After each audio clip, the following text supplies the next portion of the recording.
Il y a quelques jours, j'ai rencontré un jeune homme au mindset particulier et je veux partager avec vous son état d'esprit. Je veux partager la rencontre que j'ai eue avec lui. Parce que c'était d'autant plus étonnant que l'environnement dans lequel il est n'est pas forcément un environnement propice à l'éclosion de ce type de mindset. Comme quoi, même si l'environnement joue et que nous sommes le produit de notre environnement, chacun a également la capacité de devenir ce qu'il veut devenir en fonction de ses lectures, en fonction de son analyse du monde, en fonction de son éducation, en fonction de différents paramètres. Donc il faut également qu'on arrête de se borner uniquement à l'environnement pour dire « Ah ouais, de toute façon, ici on peut pas faire ci, là-bas on peut pas faire ça, nanani, nanana ». Ce sont des excuses assez souvent. Ce jeune homme, il est exceptionnel. Comparativement à des gens qui vivent dans d'autres écosystèmes qui devraient leur permettre de réfléchir comme lui réfléchit, et qui sont d'ailleurs plus âgés, donc plus expérimentés, il a quelque chose. Il a quelque chose et je pense que vous allez aimer découvrir justement ce que je vais partager avec vous parce qu'on apprend tous les jours. Moi, j'ai appris de lui, on apprend de tout dans la vie, n'est-ce pas? Prenez de quoi noter, on en parle tout de suite. Je suis Régis Saizy, entrepreneur multipotentiel, conférencier, formateur et artiste. Je partage avec vous sur cette chaîne du contenu propulsif pour vous aider à rêver, oser et créer. Hello les rocks, j'espère que vous êtes solides. Moi, je suis en parfaite forme et je suis plein de gratitude envers l'univers. Si tu es là pour la première fois sur cette chaîne, je te souhaite la bienvenue. Ici, on rêve, on ose, on crée. ROC, rock, d'où notre mantra, soyons rock. Si les sujets suivants t'intéressent, abonne-toi.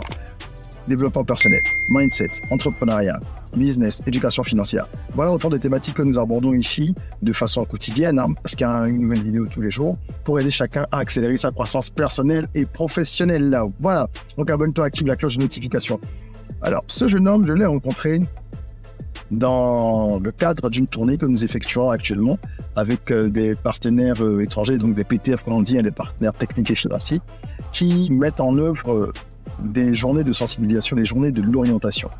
Okay, et ce sont des journées qui ont pour but d'aider les élèves dans le contexte africain, francophone surtout, à prendre conscience qu'il faut s'orienter parce qu'il y a énormément de chômeurs qui sont dans cette situation-là parce que, au-delà du fait qu'il y ait de moins en moins d'opportunités de travail, ils n'ont pas pris la peine de penser à un parcours avant de se lancer dans les études universitaires, par exemple, ou même sortir du bac pour ceux qui veulent arrêter.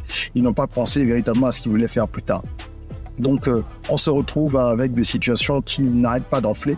Et ces journées-là, elles ont pour but vraiment d'orienter les jeunes, mais également de s'adresser à leurs parents. Donc, en échange, moi, je suis sur les différentes étapes. Quand je dis « on », c'est parce qu'il y a un autre expert. Nous sommes deux experts. Il y en a un qui est focus sur l'orientation scolaire. Et moi, je suis l'expert entrepreneuriat. D'accord, j'ai d'ailleurs écrit un ouvrage il y a 3 ans maintenant sur l'entrepreneuriat pour les jeunes. Ça s'appelle « Apprendre à entreprendre », que vous connaissez peut-être, qui est disponible dans plusieurs pays africains. Et c'est un guide d'initiation à l'entrepreneuriat pour la jeunesse. Donc, mes activités à l'endroit des jeunes ne datent pas d'aujourd'hui. On travaille avec les plus âgés, les gens de notre génération et des plus âgés pour les aider à mettre des business en place. Mais on travaille également à préparer les générations futures, à ce qu'elles s'autonomisent mieux, à ce qu'elles soient beaucoup plus force de proposition, qu'il y ait plus d'esprit d'initiative, etc. Et que la créativité, la curiosité, tout ça soit inculqué dans le mindset des générations à venir, parce qu'on n'a pas vraiment ça dans notre mindset. Nous sommes plutôt de culture salariale et fonctionnariale en Afrique. Mais c'est en train de changer tout doucement, heureusement. Alors, lors de cette journée, généralement, lorsqu'on échange avec les élèves et qu'on pose certaines questions, on a toujours à peu près le même ratio. Très, très peu de gens qui veulent se lancer dans une aventure entrepreneuriale, beaucoup qui veulent travailler pour l'État ou dans des entreprises qui veulent être des employés. Ça n'a absolument rien de mal. Mais la réalité, c'est que il y a de moins en moins d'options. Aussi bien au niveau des entreprises qui sont dans une quête perpétuelle de productivité, de rentabilité. Et donc, ils ne vont pas embaucher à tour de bras, encore moins au niveau de l'État qui n'a pas vocation à absorber toute la force de travail disponible, toute la main-d'œuvre, n'est-ce pas? Donc, on les sensibilise à envisager l'entrepreneuriat aussi, car, comme je le dis, de gré ou de force, par passion, par défaut, beaucoup d'entre eux vont devoir devenir entrepreneurs très vite. Ce jeune homme, il se distinguait des autres. Nous étions dans le département du Koufou, c'est un département au Bénin.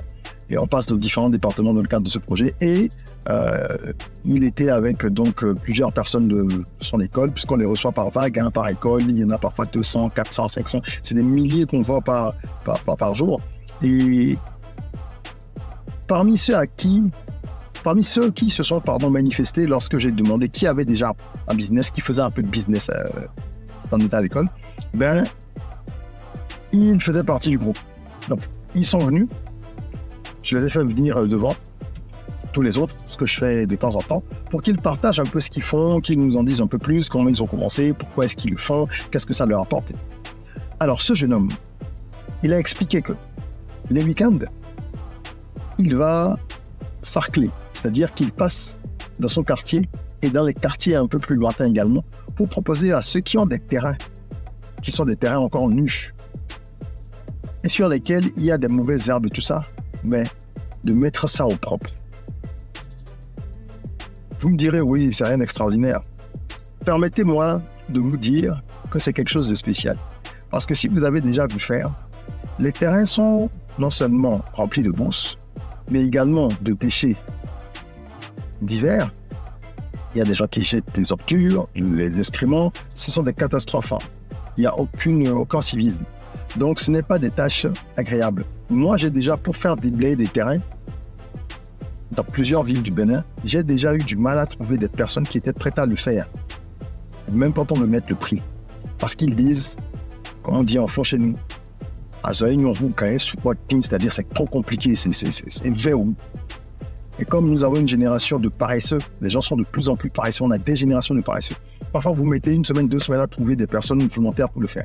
Ce jeune homme, il le fait. Il a commencé avec un de ses camarades de classe il y a plusieurs mois, il a dit l'année précédente, et le camarade a arrêté parce que c'était trop difficile. Lui, il a continué et il dit je lui ai demandé justement si c'était pas difficile, parce que moi, je connais un peu cette tâche-là. Il m'a dit, si, mais que lui, ça lui rapporte de l'argent. Et il l'a dit avec un large sourire. Et lorsque les autres dans la classe, les autres élèves étaient en train de rigoler, de se moquer, je lui ai dit, tu vois, l'attitude de tes camarades, est-ce que ça t'étonne? Il dit non, que c'est fréquent. Je dis, ok, donc tu sais vraiment dans quoi tu t'embarques. Parce que moi, personnellement, j'ai connu ça. Lorsque, dans mon parcours entrepreneurial, à un moment, j'ai vendu des galettes d'arachide, qu'on appelle cuicui. C'est un produit, basique. Ce sont des snacks traditionnels que j'ai modernisés. Mais avant que je ne modernise amplement ça, au départ, j'ai été victime de railleries, de moqueries dans mon entourage proche, au sein de pseudo-amis aussi, de pseudo-cercles d'amis, ou le cercle de pseudo-amis, on va dire, au sein même de ma famille. Certaines personnes en rigolaient vraiment dans mon dos, et d'autres ouvertement, ceux-là encore, ils sont courageux. Mais au bout d'une année et demie, 2 ans, ce sont ces mêmes personnes-là qui sont venues me féliciter, me dire bravo, on est fiers de toi, nanani, nanana, parce qu'on avait révolutionné vraiment le mouvement, on avait ouvert les portes des plus grands supermarchés à tous ceux qui sont dans le même secteur que nous, on a été des précurseurs, les gens nous ont copiés de différentes manières, on a montré le chemin, on était dans tous les hôtels 4 étoiles du Bénin, on était au salon VIP de l'aéroport, on était dans les bureaux de tous les patrons qui mettaient en avant et valorisaient ça, étaient fiers de montrer à leurs visiteurs, à leurs hôtes qu'on pouvait faire telle chose, que ça venait de chez nous, etc. Et on a commencé à exporter dans différents pays à travers le monde. Et donc là, évidemment, Canal+, BBC, les gros médias internationaux, panafricains sont venus nous interviewer et tout ça. Et là, tout le monde est content. Et c'est un des problèmes que nous avons. Nous ne sommes pas prêts au sacrifice qui mène à la victoire. Nous aimons la victoire sans la sueur. Ce jeune homme a compris que ça passe par la sueur d'abord. Et donc à la question de savoir, question que je lui ai posée, combien est-ce qu'il gagnait à peu près par mois avec cette activité, il a répondu qu'il y avait des mois où il pouvait gagner jusqu'à 75 000. Et là, tous ceux qui étaient en train de rigoler de la salle disaient voilà. Nous sommes souvent dans des postures de guignol et il faut que ça s'arrête. Il faut regarder le but, pas le comment. Tant que le comment est noble, que vous préservez votre dignité, vous n'avez pas à avoir honte. Les réseaux sociaux entraînent beaucoup d'illusions dans la tête des gens. Parce que les influenceurs et influenceuses vous diront qu'en 3 mois, vous serez à Dubaï, dans tel appartement, vous allez faire ci, vous allez faire ça. Soit ils vous montrent, soit ils utilisent des voies parallèles, des raccourcis, ceux qui se retournent contre soi après, soit ils ne vous racontent pas tout le parcours qui a été le leur avant d'en arriver là. tout est progressif. Donc, il gagne parfois jusqu'à 50 000 et plus. Parce qu'il dit, mais pour Sarclay, je vais prendre jusqu'à 25 000, 30 000. Quand je veux Sarclay, je dois faire le cerclage sur un terrain. Parce qu'il y a tellement peu de gens qui veulent le faire, c'est le principe de la rareté. La demande est là, l'offre, elle est très rare. Donc finalement, ceux qui acceptent de le faire, eh ben, ils facturent bien, quoi. Et il dit, les mois où j'ai 3, 4 terrains, vous imaginez qu'ils font entre 20 et 30, 35 000 par terrain. Après, quand c'est des gens qui connaissent ou des clients fidèles qui reviennent souvent, il dit voilà, je peux prendre 20 000 ou 15 000 parce qu'il y a des gens qui font même presque des abonnements qui lui disent tous les 3 mois, tu vas venir sur mon terrain pour faire ceci, faire cela. Et à côté de ça, vous savez quoi? Il dit qu'il consacre généralement une journée le week-end à cette activité et une journée à laver des motos et des voitures. Lorsqu'il n'a pas de terrain Sarclay, il ne fait que les motos et les voitures parce que ça, il y a toujours de la demande. Et c'est marrant parce que moi, j'ai aidé un jeune qui était vraiment volontaire, ce qui est rare encore une fois, qui avait un bac plus 5 et qui traînait à la maison parce qu'il n'avait rien depuis 2 ans, à se lancer dans le business des lavages. Je vais vous raconter ça en détail dans une autre vidéo. Bref, au bout de 3-4 ans, ce jeune homme aujourd'hui possède 3 lavages et il y a un 4e dont il est copropriétaire et ses revenus personnels tournent autour de 2 millions mensuels. Ce ne sont pas les revenus de ces lavages. On reviendra là-dessus. Mais ça m'a fait penser à ça quand il a raconté son cas, ce jeune homme, parce qu'il cumule ces 2 activités-là. Et je lui ai demandé si ça n'impactait pas trop ses résultats en classe. Il a dit non, pas trop. Je vois qu'il est moyen, qu'il a toujours été moyen. Donc il a entre 11 et 12 de moyenne, parfois un peu plus, voilà, mais c'est pas le plus grave parce qu'il avance normalement et que lui, après, il veut faire du business, qu'il veut faire l'agriculture plus tard. Donc voilà, c'est quelqu'un qui a une certaine vision et qui sait que pour atteindre un niveau donné, il faut passer par des étapes. Le plus important et le plus croustillant, c'est maintenant que je vais vous le révéler. Séduit par son mindset, je lui offre un ouvrage, Apprendre à entreprendre. C'est donc l'ouvrage que j'ai écrit à destination des jeunes. Okay. Le guide d'initiation pratique à l'entrepreneuriat. Alors ça va s'afficher peut-être à l'envers, même globalement, c'est Apprendre à entreprendre. Donc c'est un guide pratique dans lequel vous avez des illustrations, une méthode très pratique pour apprendre à mettre un projet en place, etc. Nous en avons vendu 15 000 exemplaires. C'est quelque chose qui a connu un très bel écho. Et nous préparons d'ailleurs une réédition qui va être disponible là très bientôt. Et voilà, donc vous pouvez l'obtenir dans différents pays d'Afrique ou même si vous êtes en Europe ou aux États-Unis, enfin en Amérique, vous pouvez l'obtenir partout. Alors, je lui ai offert ce guide-là pour l'encourager. Et il allait s'asseoir, retourner à sa place, on a fini la séance de sensibilisation et tout ça. Et à la fin, pendant que les élèves étaient en train de retourner dans les bus qui doivent les ramener à leur école, il vient me voir pour me dire merci à nouveau. Et, je me dis que c'est avec plaisir que je l'ai fait. Et il me demande combien ça coûte. Suivez-moi bien. Là, je lui dis, l'ouvrage, il coûte au Bénin 6 500. En Côte d'Ivoire, il est à 8 000. Au Gabon, il est à 10 000. Ça dépend des pays. Parce qu'il y a les frais de logistique et tout ça à rajouter, etc. Mais au Bénin, c'est 6 500. Donc, voilà. Et c'est disponible dans les librairies de Cotonou, uniquement au Bénin. Ou en vente directe, si tu es ailleurs dans le pays, on peut te l'envoyer par un bus, un taxi, etc. Pourquoi est-ce que tu demandes ça? Je voulais savoir, parce qu'il avait déjà son exemplaire. Il dit qu'il a envie de l'acheter et qu'il voudrait me remettre l'argent. Est-ce que je peux lui donner mon numéro pour qu'il me fasse un transfert mobile? Je dis, comment ça tu veux me remettre l'argent? Il dit oui, qu'il veut l'acheter, qu'il est heureux que je lui ai donné, mais qu'il sait que ça a dû demander beaucoup de travail parce qu'il l'a feuilleté rapidement, et même s'il n'a pas encore lu, et que franchement, avec l'intervention que j'ai faite et tout ça, il est vraiment conscient de la valeur de mon apport et qu'il sait que je suis un profil particulier, qu'ils ont de la chance que je sois venu, que lui voudrait l'acheter et que c'est comme ça qu'on doit encourager à son argent. Il doit avoir 16 ans. Que c'est comme ça qu'on doit encourager les entrepreneurs, que lui-même, il fait du business. Donc, qu'il sait que l'entrepreneur doit pouvoir vendre ses produits et vivre de ce qu'il fait. J'étais scié. Parce que des gens bien plus âgés sont incapables de comprendre même ça. Des gens bien plus instruits sont incapables de comprendre ça. Des gens qui vivent dans des grandes villes sont incapables de comprendre ça. Ce sont eux généralement qui tirent le plus. Un de mes nouveaux clients a été un prospect longtemps parce qu'il ne voulait pas payer. Il a mis 30 et quelques millions de francs CFA dans un business. Il voulait que je l'accompagne à structurer un certain nombre de choses, surtout au niveau de la stratégie commerciale, d'accord, du marketing, de tout ce qui va avec. Et sa facture au total, il faisait un peu plus de 5 millions de francs CFA. Ah, il a discuté pendant des mois. Enfin, des mois, j'exagère, des semaines. Mais moi, je ne discutais pas beaucoup parce qu'en fait, je ne discute plus beaucoup mes tarifs. Je ne le fais plus. Lorsqu'on travaille jusqu'à un certain niveau et qu'on a accumulé de l'expérience, qu'on a une certaine valeur, qu'on a des résultats qui parlent pour soi, eh bien, on a des prix qui sont affichés. On peut faire des gestes commerciaux, comme on dit, ou des efforts lorsque quelqu'un prend un pack de service et tout ça. Ce que j'ai fait d'ailleurs avec lui pour qu'on se retrouve à peu près à 5 millions, enfin 5 millions de poussières. Mais ça a été compliqué, c'est lui qui tirait sur tout. Il lui dit, mais si tu ne connais pas la valeur de ce que tu fais, de ce que tu veux acheter, pardon, à ce moment, ce n'est pas la peine de l'acheter. Si tu insistes autant, c'est que tu connais la valeur de ce que tu veux acheter. Mais pourquoi tu ne veux pas mettre le prix? Finalement, il a disparu quelques jours et il est revenu en acceptant le deal, hein, parce que je crois qu'il est allé sur Stagny ou peut-être mieux faire sa due diligence à mon sujet. Et il pensait que j'allais essayer peut-être faire une réduction, ce que je n'ai pas fait. J'avais déjà fait une offre commerciale globale avantageuse. Donc, je ferme cette parenthèse, mais c'était pour qu'il y ait un élément de comparaison. Okay? Ce jeune homme, évidemment, je n'ai pas pris son argent. Parce que même si j'ai beaucoup apprécié son mindset, moi, je voulais lui donner. Je lui ai dit, c'est ma façon de t'accompagner.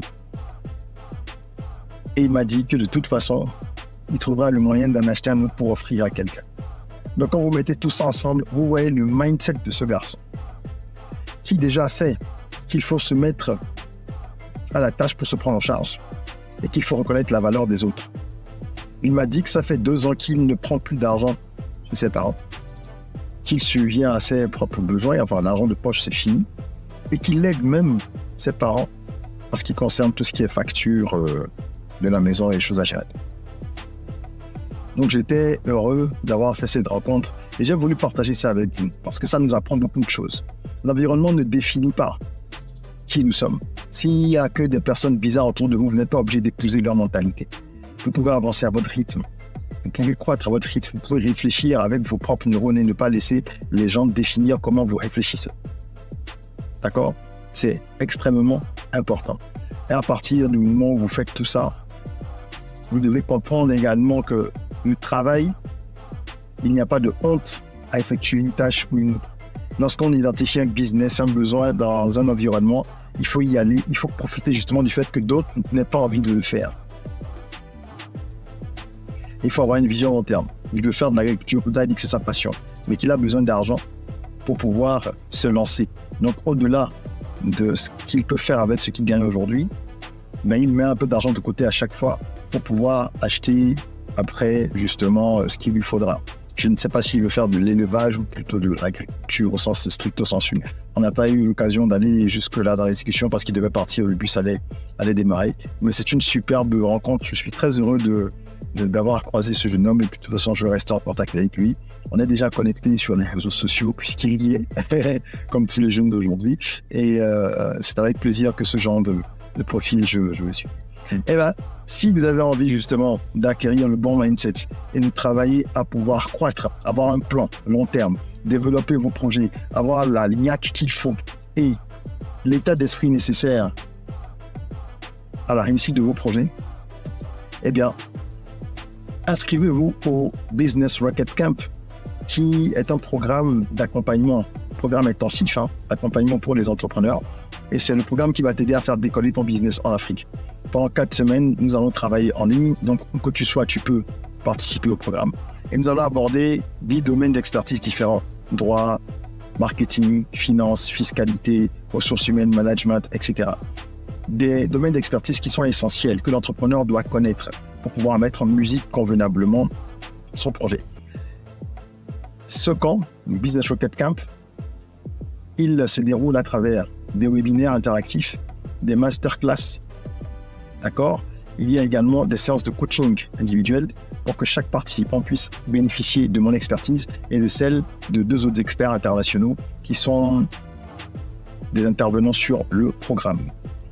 Plusieurs outils sont mis à votre disposition également, des outils inédits conçus spécialement pour vous. Et ce sont des outils que vous allez pouvoir utiliser pour votre business, pendant toute la vie, quoi. Vous allez pouvoir appliquer tout ce qu'on va vous enseigner de différentes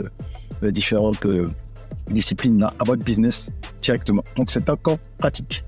Les places sont limitées par contre, donc je vous suggère de vous inscrire rapidement. Le lien est dans la description. C'est ce que je voulais partager avec vous. J'espère que cela vous inspirera.